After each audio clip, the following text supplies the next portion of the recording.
মুসলমান ভাইরা আমার, ওই কাহিনীটাও আল্লাহ রাব্বুল আলামিন কুরআন মাজিদে ইরশাদ করেছেন, ওয়া আলকাইতু আলাইকা মাহাব্বাতাম মিন্নি। ও মুসা, আমি তোমার চেহারার ভিতরে সৌন্দর্য দিয়েছিলাম, মায়া দিয়েছিলাম। তোমার চেহারা যেই দেখতো তার মহব্বত লেগে যাইতো।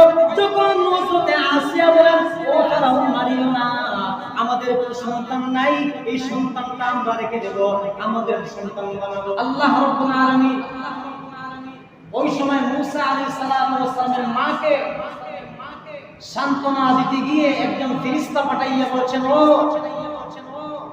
মুসার মা, তুমি শঙ্কিত হইও না, তুমি ভয় পাইও না, তুমি তোমার সন্তানকে দুধপান করাও। আল্লাহ কোরআনেও বলছেন, وَأَوْحَيْنَا إِلَى أُمِّ مُوسَى أَنْ أَرْضِعِيهِ। আল্লাহ বলছেন, আমি মুসা আলাইহিস সালামের মার কাছে ওহী পাঠাইলাম। ওহী মানে একজন ফেরেশতা পাঠাইছেন যে তুমি দুধপান করাও, দুধপান করাইছেন।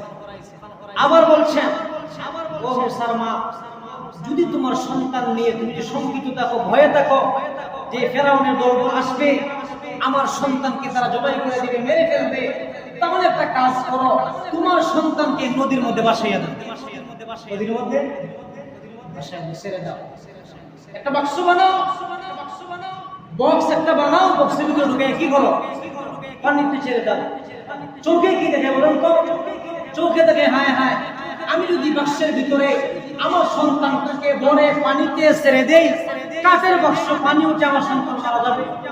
অথবা সে আপনার ফেরাউনের দলবল যদি এই বাক্সটা দেখে, দেখার পরে বাক্সটা খুলবে, খোলার পরে কি যখন আমার সন্তানকে দেখবে, তখন কি করবে, আমার সন্তানকে মেরে ফেলবে। মুসা আলাইহিস সালামের মা ঈমান যখন আল্লাহ বলছেন আমার সন্তানকে পানিতে ছেড়ে দেব, উনি দ্রুত বেগে একটা লাকড়ি দিয়ে বক্স বানাইছেন, বেঁধে বেঁধে কুসুরত কিতাবের মধ্যে পাওয়া যায়, লোহা না, কুসুরত তেরাতনা দিয়ে বেঁধে বাক্সটা বানাইছেন। বাক্সর ভিতরে মুসা আলাইহিস সালামকে রাখছেন, রাখার পরে বিসমিল্লাহির রহমানির রহিম বলে ছেড়ে দিয়েছেন। সুবহানাল্লাহ বলবেন না? কলিজার টুকরা সন্তানকে পানিতে ছেড়ে দিয়েছেন ফেরাউনের ভয়ে। মা তো তারপরে মনে মারে না। মুসা আলাইহিস সালামের একজন বোন ছিল বড়, বলছেন, ও মুসার বোন, উনি বলছেন, যাও না, তুমি নদীর পারে পারে যাও, দেখো আমার সন্তানের কি হয়, তুমি সাবধান, এই বস্তির দিকে তুমি নজর দিও না, তুমি এমন ভাবে হাঁটবা যেমন তুমি দর্শককে জানোই না। যাই হোক, মুসা আলাইহিস সালাম বক্সের ভিতরে উনি নদীতে ভাসতেছেন। তারপরে আল্লাহ রাব্বুল আলামিন ওই যার ঘরে কি আছে না, আপনার ওই যে কি বলে, যেখানে বাঘের বয়স সেখানে রাত হয়, ওই ফেরাউনে তার স্ত্রী আসিয়া আলাইহিস সালাম সহ আপনার মাগরিবের সময়ে সে এইরকম নদীর পার দিয়ে ভ্রমণ করতেছে, হাঁটতেছে, রিল্যাক্স করতেছে। ওই সময় তার বাহিনীরা পাইছে বক্স পাওয়ার পরে বক্স তুলে আনে ডাইরেক্ট ফেরাউনের সামনে হাজির করছে। সুবহানাল্লাহ তো বলেন না? মুসলমান ভাইরা আমার, ওই সময় রব্বুল আলামিন বলেন, এর পরবর্তীতে যখন রব্বুল আলামিন ফেরাউনের সামনে মুসাকে রাখছেন, মুসাকে রাখার পরে আসিয়া আলাইহিস সালাম ছিলেননি। ফেরাউনের স্ত্রীর নাম হচ্ছে আসিয়া। সবচেয়ে বড় কাফির যে, তার বড় সবচেয়ে বড় ঈমানদার হচ্ছে আসিয়া। ওই আসিয়ার ঈমানের কারণে আল্লাহ রাব্বুল আলামিন জান্নাতে আমাদের রাসূলের সাথে আসিয়াকে বিবাহ দিবেন। জান্নাতে আমাদের রাসূলের স্ত্রী হবে হযরতে আসিয়া। আসিয়া বলেন, ও ফেরাউন, তুমি তাকে মারিও না, তুমি তাকে হত্যা করিও না, হতে পারে তার দ্বারা আমরা উপকৃত হব, অথবা আমরা তাকে সন্তান বানাবো। মুসলমান ভাইরা আমার, ওই কাহিনীটাও আল্লাহ রাব্বুল আলামিন কুরআন মাজিদে ইরশাদ করেছেন, ওয়া আলকাইতু আলাইকা মাহাব্বাতাম মিন্নি। ও মুসা, আমি তোমার চেহারার ভিতরে সৌন্দর্য দিয়েছিলাম, মায়া দিয়েছিলাম, তোমার চেহারা যেই দেখতো তার মহব্বত লেগে যাইতো। যখন হযরতে আসিয়া বলেন, ও ফেরাউন মারিও না, আমাদের কোনো সন্তান নাই, এই সন্তানটা আমরা রেখে দেব, আমাদের সন্তান বানাবো। ওই সময় হযরতে আসিয়া বলেন, ও ফেরাউন হইতে পারে ওই সন্তানটা তোমার এবং আমার চোখের কি হবে, শীতলতা হবে। কোরআনে আল্লাহ এটা বলেছেন। ওই সময় ফেরাউন বলে, ও আসিয়া আমার চোখে ঠান্ডা হওয়া লাগবে না, আমার চোখে শীতল হওয়া লাগবে না।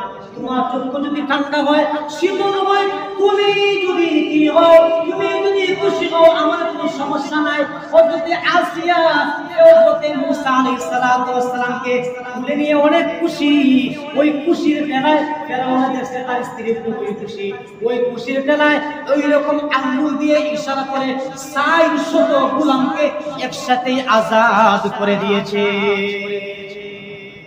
এক নবীর চেহারা দেখার পরে, আপনার মুসা আলাইহিস সালামের চেহারা দেখার পরে আসিয়া আলাইহিস সালাম মহব্বত থেকে গেছে, সন্তান বানাবেন। কিন্তু ফেরাউন তো বুঝেন তো, ফেরাউন নেই, সে বলছে আমার লাগবে, তুমি যদি সন্তান বানাইতে পারো ভালো, সমস্যা নাই। ও আসিয়া, কিন্তু শুনো, তুমি যে ওই সন্তান পাওয়ার পরে খুশি হয়েছো, খুশির ঠেলায় আমি ৬০০ গোলাম আজাদ করিয়ে দিই তোমাকে খুশি করতে গিয়ে।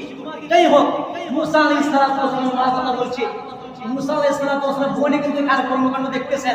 ওনারা মুসাকে কোলে নিয়ে বাড়িতে গেছেন। যাওয়ার পরে আল্লাহ রাব্বুল আলামিন কোরআনে এটা বলছেন, আল্লাহ বলছেন, আমি মুসার জন্য অন্যান্য মহিলাদের স্তন থেকে দুধ পান করা হারাম করে দিয়েছি। আল্লাহ রাব্বুল আলামিন বলছেন, ও মুসার মা শুনো, ওয়ালা তাখাফি ওয়ালা তাহজানি ইন্না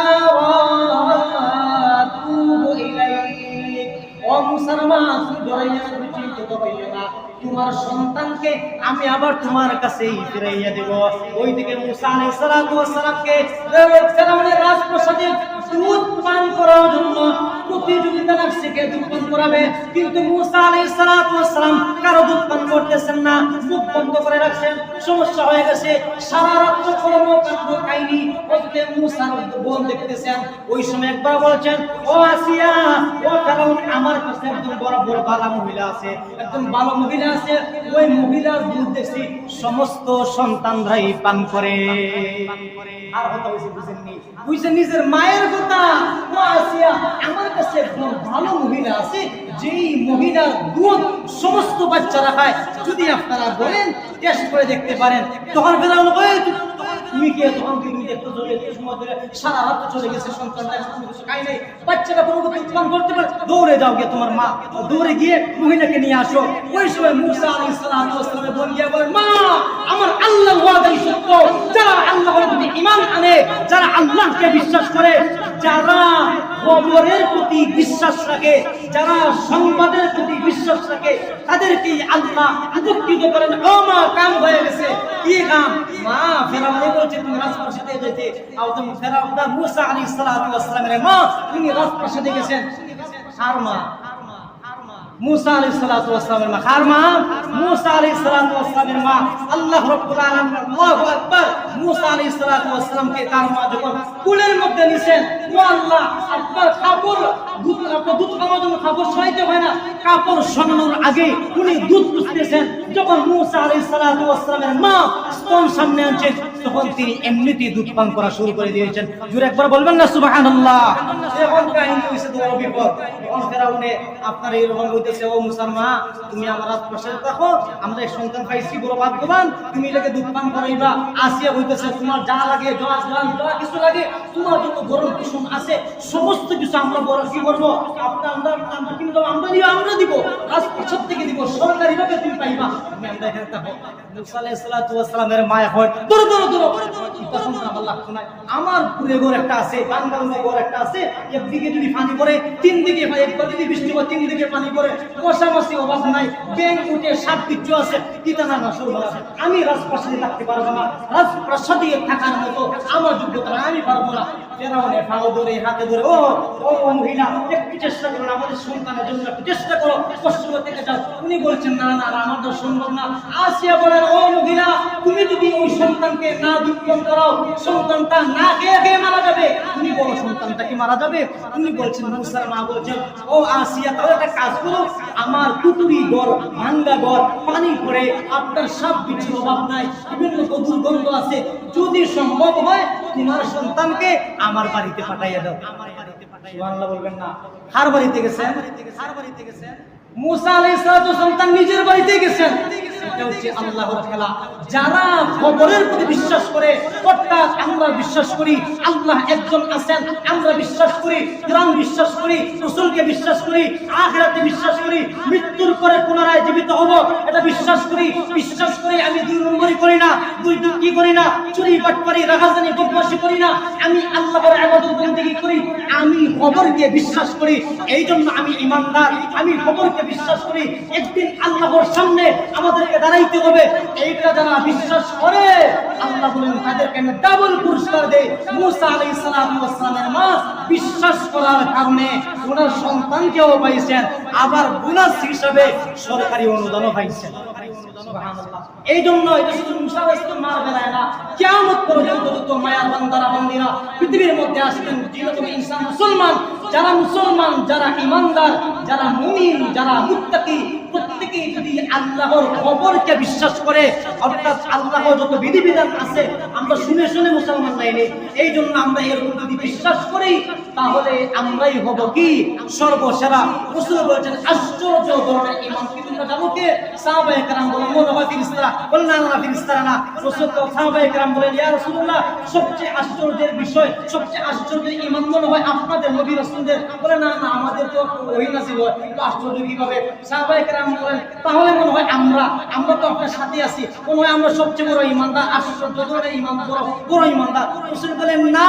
তাহলে বলেন ইয়া রাসূলুল্লাহ, আশ্চর্য ধরনের বড় ঈমানদারকে রাসূল বলেন সময় একটা আসতেছে কিয়ামতের আগে আমার উম্মতরা আমাকে পাবে না, কুরআন নাযিল হওয়া দেখবে না, আমার সাথে মুসাফা করবে না, তোমাদেরকেও দেখবে না, আল্লাহর বিধিবিধান বাস্তবায়ন হবে এটাও তারা দেখবে না।